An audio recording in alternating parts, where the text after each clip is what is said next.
From the Blue Ridge Mountains, through the Midlands, and down to the coast, there's plenty of sports highlights and moments here in South Carolina. And there's only one place where you'll catch all the action.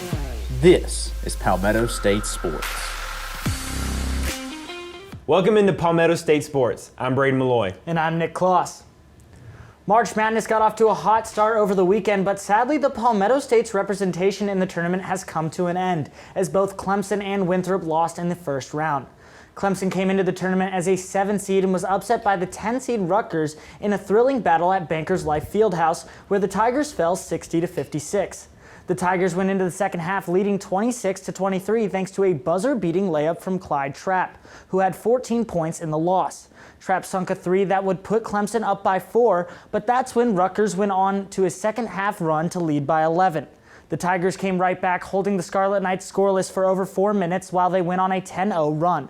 Clemson was able to tie it up after a 3-point play from Amir Sims, but the Tigers were never able to take the lead, and Rutgers pulled off the upset. Now Chandler Vaudrin and the Winthrop Eagles came into the tournament as a heavy underdog, and their historic season came to an end as they fell 73-63 to the 5 seed Villanova. The game was kept close in the first half as the two teams went back and forth to go into the half with just a 1-point differential of 34-33 Villanova. Winthrop was able to keep it close, but the Wildcats pulled away late to advance to the second round after holding the Eagles' star Vaudrin to under 10 points. Rutgers fell in the second round to the 2 seed Houston, and Villanova picked up another win against North Texas last night to advance to the Sweet 16. The South Carolina baseball team had another series this weekend, and honestly, that 11-0 start seems like ages ago. After dropping 2 of 3 to the now top-ranked Vanderbilt Commodores, the Gamecocks sit at a 12-6 on the year. The lack of offense and inability to score runs has been the problem for the team. They were only able to score 8 runs over the 27 innings. Now, the South Carolina batters had their work cut out for them, as they would face 2 of the top, if not the top, pitchers in all of college baseball in Kumar Rocker and Jack Leiter. Facing Kumar in Game 1, the Gamecocks did what everyone else in the country had failed to do: score runs against Rocker, as they scratched across 2 in the 6th, but ultimately fell 3-2. Any hope of tying the series up in Game 2 quickly disappeared as they were no-hit by Vanderbilt pitcher Jack Leiter, making his first ever SEC start. Carolina was able to salvage a win in Game 3, 6-5, but still fell to number 25 in this week's D1 baseball polls. South Carolina will take on the Citadel on Tuesday at 7 p.m. before hosting a series against the 5th-ranked Florida Gators this weekend. Now we head over to the NBA as the Charlotte Hornets point guard LaMelo Ball is expected to miss the rest of the season with a broken bone in his right wrist. Ball appeared to suffer the injury early into Saturday's game against the Los Angeles Clippers, and he did return, but would exit the game in the fourth quarter. The rookie was listed as out indefinitely, but according to ESPN, reports that he is expected to miss the rest of the season, and though Ball won't be formally ruled out until he meets with a specialist in New York. Ball joined the Hornets after being picked 3rd overall in the 2020 NBA draft and exceeded expectation as he has led the Rookie of the Year race. Ball was averaging 15.9 points and 6.1 assists through his 41 games. Now the Hornets are 20-21 this season and in the hunt for an Eastern Conference playoff spot. Over in San Antonio, USC women's basketball is still doing their thing as they beat the 16th-seeded Mercer Bears 79-53 in round 1 of the NCAA tournament. On the back of their sophomore all-star Aaliyah Boston, the Gamecocks were able to advance to the second round for the 7th straight season.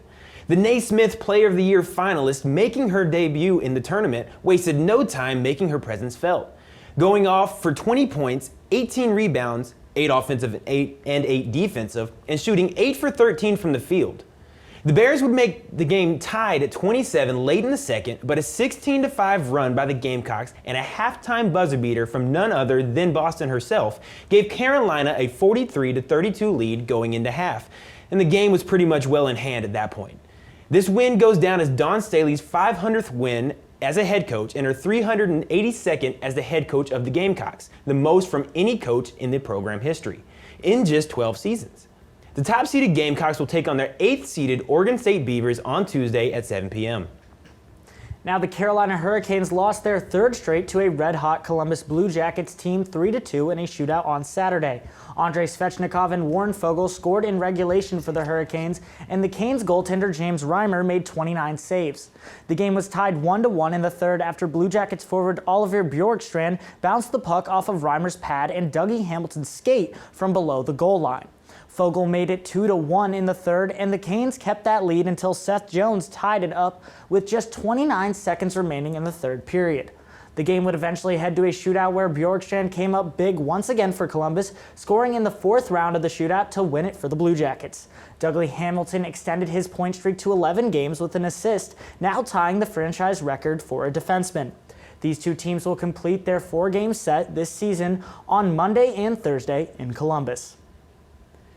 Though the college basketball postseason is just getting started, we can crown a new high school champ. Clover's women's basketball team won their first 5A state championship Saturday against the Sumter Gamecocks.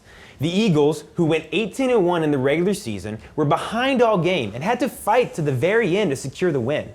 Off a 9-0 run, Sumter would build a lead of 12 late in the third quarter and were in position to win their second state title. With 2.5 minutes to go in the game, 5A South Carolina Player of the Year Alicia Wade made a huge three to bring the Eagles to within 2. The teams would trade buckets back and forth the rest of the game until Wade was able to corral a loose ball and put in a 15-foot jumper with 10 seconds left to give the Eagles a 40-38 lead and the win. After the game, Wade said, "After trailing the entire game, we just kept fighting, kept pushing. This was my last year, so it was important that we finished it off."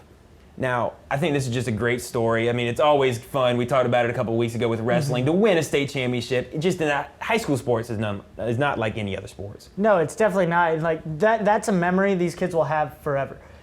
I'm sure when you're looking at college sports, all these kids win their state titles. But then you go on and maybe you're not college bound. Maybe you're just going to be another student walking around campus just like any of us.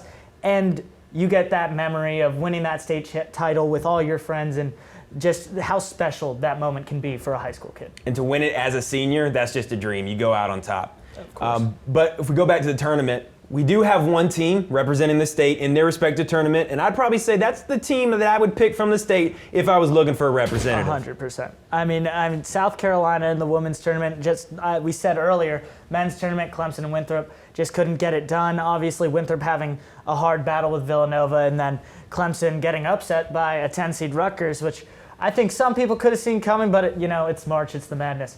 But on the other side in that women's bracket, South Carolina handily beating Mercer as we kind of expected, and definitely the team that we could see go the farthest. But I mean, you look at UConn look strong, and all those other teams are very talented as well. And this is not the South Carolina team we saw a year ago with that getting that unanimous #1 banner hanging up. So it'll be a hard battle for them, but definitely there are high hopes here in South Carolina. Absolutely. Dawn Staley got her 500th win, and she will need 5 more to get that next championship. Fitting enough, the last championship we won, the Final Four, was in Texas. They're in Texas this year. That's a good sign. But that's all we have from the sports in this past week of South Carolina. For Nick Klos, I'm Braden Maloy. Until next Monday, this has been Palmetto State Sports.